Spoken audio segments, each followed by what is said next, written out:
گیا ہے ہر خوبی ان میں موجود ہے، سارے علوم ان میں موجود ہے۔ اللہ اکبر، سارے انبیاء کو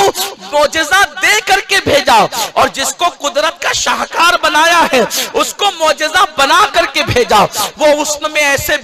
جو ہے وہ کمال والے ہیں، ایسے بے مثال ہیں، وہ چلتے ہیں تو اس کا سایہ نہیں پڑتا۔ نبی کا سایہ کیسے ہو سکتا ہے؟ نبی سے نور صادر ہوتا ہے، نبی کا سایہ نہیں ہوگا، اس لیے نبی کا جو عکس پڑ رہا ہے وہ اندھیرا نہیں ہو سکتا۔ تو جو کر لیا امام قاضی عیاض نے کتاب الشفا میں لکھا کہ رسول اللہ کا سایہ نہیں تھا۔ امام عبد الرحمن ابن جوزی نے الوفا میں لکھا کہ رسول اللہ کا سایہ نہیں تھا۔ متعدد کتابیں ہیں، حدیث کی انبار ہے جس میں ثابت ہوتا ہے، جس سے بتایا گیا ہے کہ رسول اللہ کا سایہ نہیں تھا۔ نبی صلی اللہ علیہ وسلم کے سائے مبارک کے حوالے سے اگر میں اب یہ دعویٰ کرتا ہوں، میرا جو چوتھا دعویٰ ہے کہ آپ صلی اللہ علیہ وسلم کا سایہ مبارک نہیں تھا، اب مجھ سے کوئی شخص یہ پوچھے کہ بھائی اس کی دلیل پیش کریں، تو میں اسے یہ نہیں کہہ سکتا ڈاکٹر طاہر القادری صاحب کہ آپ دلیل پیش کریں کہ آپ صلی اللہ علیہ وسلم کا سایہ تھا۔ اور بھائی ہر شے کا سایہ ہوتا ہے۔ اب آپ کو 3 دلائل سے پتہ چلا، یعنی فزیکل فینومینا آف نیچر، قانون قدرت اپنی اصل میں یہ ہے کہ ہر شے کا سایہ ہے۔ قرآن کی آیت ہم نے سورۃ النحل 49 نمبر آیت سن لی، ہر چیز کا سایہ موجود ہے۔ اب میں روٹین سے آپ کے بات کر رہا ہوں کہ نبی صلی اللہ علیہ وسلم کا سایہ نہیں تھا، تو دلیل مجھے دینی ہوگی۔ اب مجھ سے جو پوچھتا ہے جی آپ بتائیں کہ یہ سایہ جو ہے وہ نہیں تھا تو دلیل دیں، میں کو نہیں، آپ ثابت کرو کہ سایہ تھا، نان سینس کوسچن ہے بھائی۔ روٹین سے جو ہٹ کر دعویٰ کرے گا اس نے دلیل پیش کرنی ہوگی۔ تو الحمدللہ یہ جو میں نے چوتھا دعویٰ کیا ہے یہ 100% باطل اور جھوٹا دعویٰ ہے۔ قرآن حکیم سورۃ النحل کی آیت نمبر 49 کے بھی اگینسٹ ہے، اور اس حوالے سے میرا چیلنج ہے اس ویڈیو کی وساطت سے ڈاکٹر طاہر القادری سمیت تمام بڑے بڑے سو کالڈ لوگوں کو جو اپنے آپ کو بڑا دعوے دار سمجھتے ہیں اس حوالے سے کہ دنیا کی کسی حدیث کی کتاب میں کوئی ایک روایت بتا دیں، ہم صحیح اور ضعیف کی بات بھی نہیں ابھی کر رہے، مین سٹریم کی اہل سنت کی کسی کتاب میں کوئی ضعیف سند کے ساتھ بھی روایت پیش کریں مین سٹریم کی کتابوں میں سے کہ آپ صلی اللہ علیہ وسلم کا مبارک سایہ نہیں تھا۔ علامات نبوت پہ پورے چیپٹر موجود ہیں، بخاری میں پورا چیپٹر ہے علامات نبوت کے اوپر، آپ صلی اللہ علیہ وسلم کی نبوت کے دلائل، مسلم میں موجود ہے، ابو داؤد، ترمذی، نسائی، ابن ماجہ، دنیا کی ہر حدیث کی کتاب میں رسول اللہ صلی اللہ علیہ وسلم کے نبی ہونے پر جو دلائل جمع کیے گئے ہیں ان میں سارے آپ صلی اللہ علیہ وسلم کے معجزات موجود ہیں۔ اور آپ کو یہ کمپائلڈ فارم میں اگر چاہیے تو میری وہ جو ورڈنگ تھی مشکات المصابی کے بارے میں کہ مشکات المصابی از دا انسائکلوپیڈیا آف حدیث،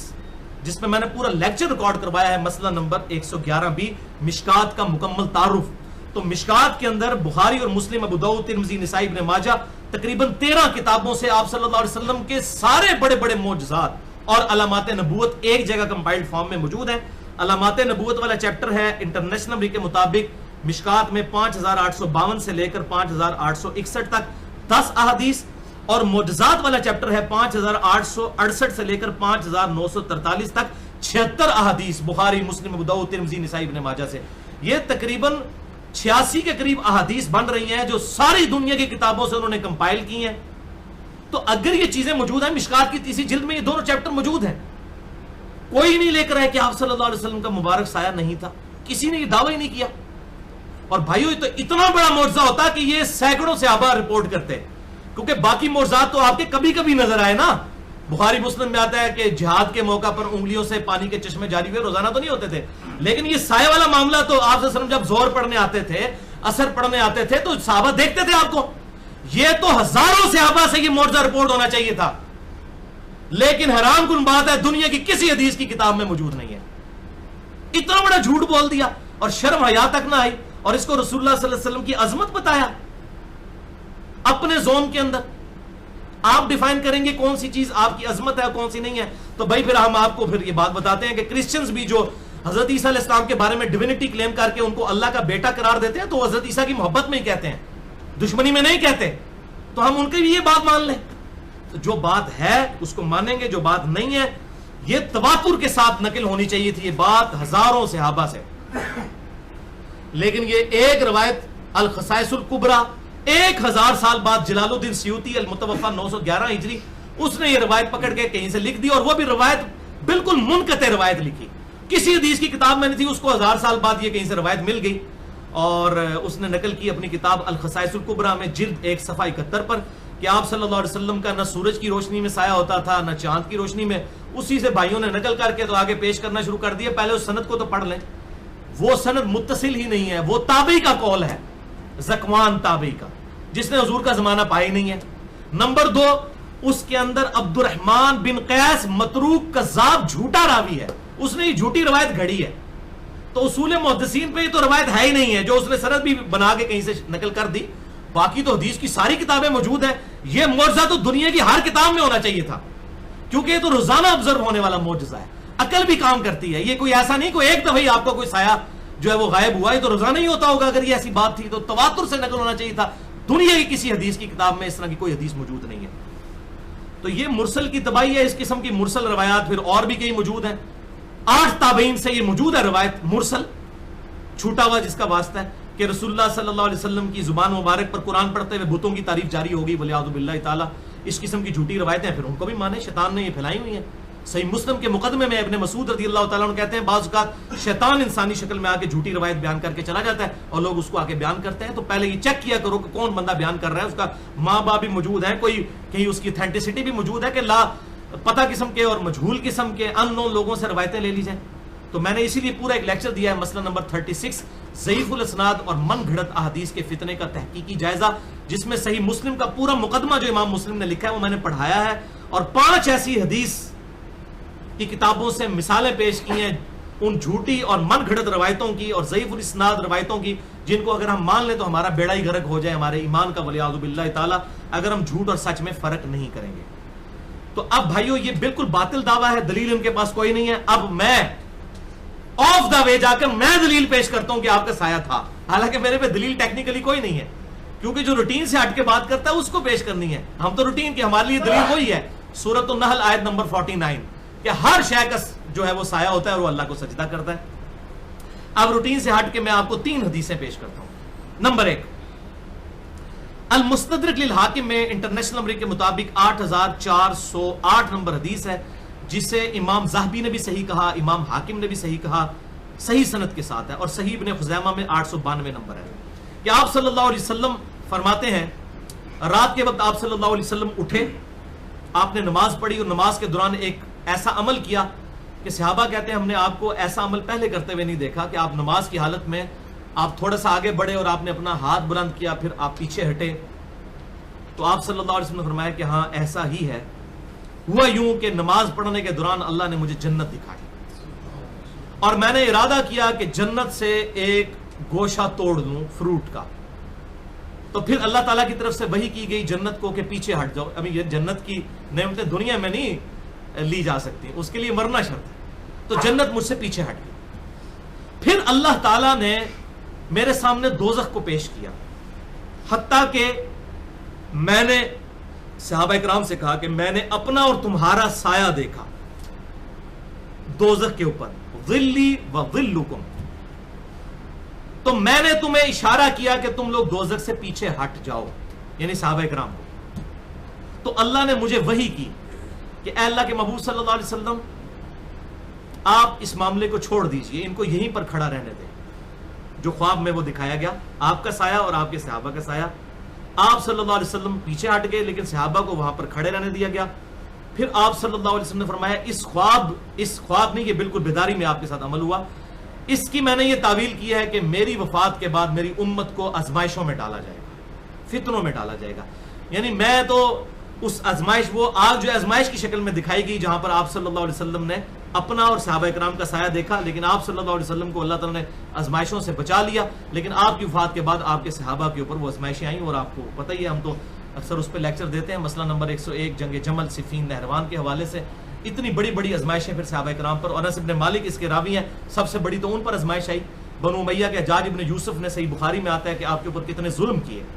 یہ آپ صلی اللہ علیہ وسلم کو دکھایا گیا. تو اس میں الفاظ ہے ظلی و ظلکم، میں نے اپنا اور تمہارا سایہ. تو تو اس پہ تو کوئی تعویل کر سکتا ہے کہ یہ کوئی تمثیل دکھائی گئی تھی، لہٰذا ہم اگلی دو روایتیں بالکل ایسی پیش کریں گے جس میں تعویل کی گنجائش نہیں۔ دوسری روایت مسند امام احمد میں جلد 6 صفحہ 131 پہ انٹرنیشنل نمبر کے مطابق 25046 نمبر ہے۔ سیدہ عائشہ کہتی ہیں ایک سفر کے دوران سیدہ صفیہ رضی اللہ تعالی عنہا ام المؤمنین کا اونٹ بیمار ہو گیا، تو آپ نے سیدہ زینب سے کہا کہ تمہارے پاس ایک سے زیادہ اونٹ ہیں، ایک اونٹ جو ہے وہ صفیہ کو دے دو، لیکن وہ چونکہ آپس میں سوکنے تھی تو انہوں نے کہا یا رسول اللہ اس یہودیہ کو تو میں نہیں دوں گی، کیونکہ وہ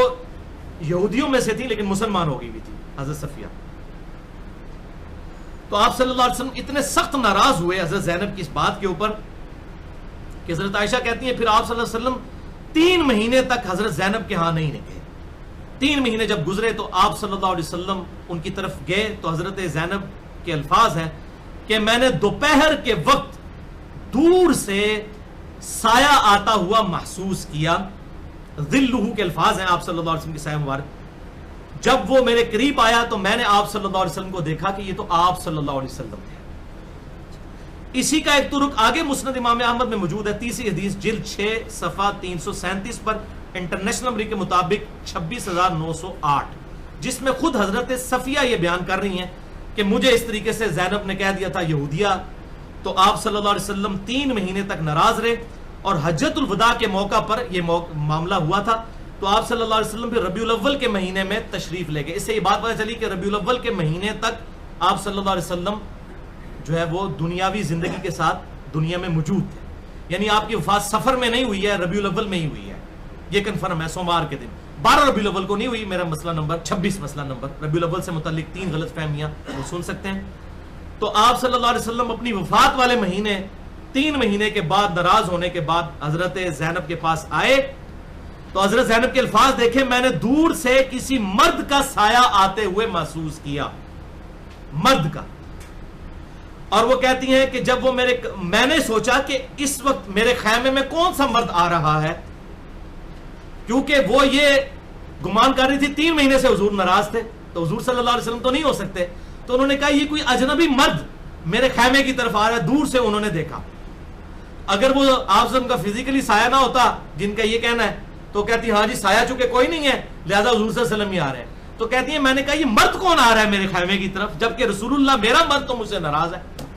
بالکل کلیئر کٹ۔ تو کہتی ہے جب وہ قریب آئے تو میری خوشی کی انتہا نہ رہی کہ رسول اللہ صلی اللہ علیہ وسلم تھے، اور آپ صلی اللہ علیہ وسلم میرے پاس آئے اور میں نے کہا یا رسول اللہ صلی اللہ علیہ وسلم میری تو خوشی کی انتہا نہیں رہی ہے، آپ مجھے بتائیں میں کیا اللہ تعالیٰ کی بارگاہ میں نظر کروں کہ آپ مجھ سے راضی ہو گئے ہیں۔ پھر آپ صلی اللہ علیہ وسلم میری چارپائی کے پاس آئے، آپ صلی اللہ علیہ وسلم نے آ کے مجھ پر ہاتھ رکھا، یعنی شفقت کے ساتھ حضرت زینب کو آپ صلی اللہ علیہ وسلم نے معاف کر دیا۔ اس میں الفاظ ہیں میں نے دور سے کسی مرد کے سائے کو آتے ہوئے محسوس کیا، ظاہر ہے مردوں کے چلنے میں عورتوں کے ڈیل ڈول میں اور مردوں میں فرق ہے، آپ سے ان کا کوئی پگڑی مبارک ہوگی یا آپ نے چادر لی ہوئی ہوگی تو اس سے انہوں نے اندازہ لگایا کہ یہ مرد ہی آ رہا ہے کوئی، اور ساتھ الفاظ ہے کہ سایہ محسوس کیا، ذلہ کے الفاظ ہیں، سایہ مبارک، تو بالکل کلیئر کٹ ہے۔ یہ دلائل صرف سمجھانے کے لیے، ادروائز جس کی دلیل اس نے دینی ہے جس نے یہ دعویٰ کیا ہے، ہماری دلیل تو قرآن حکیم سورۃ النحل آیت نمبر 49 موجود ہے۔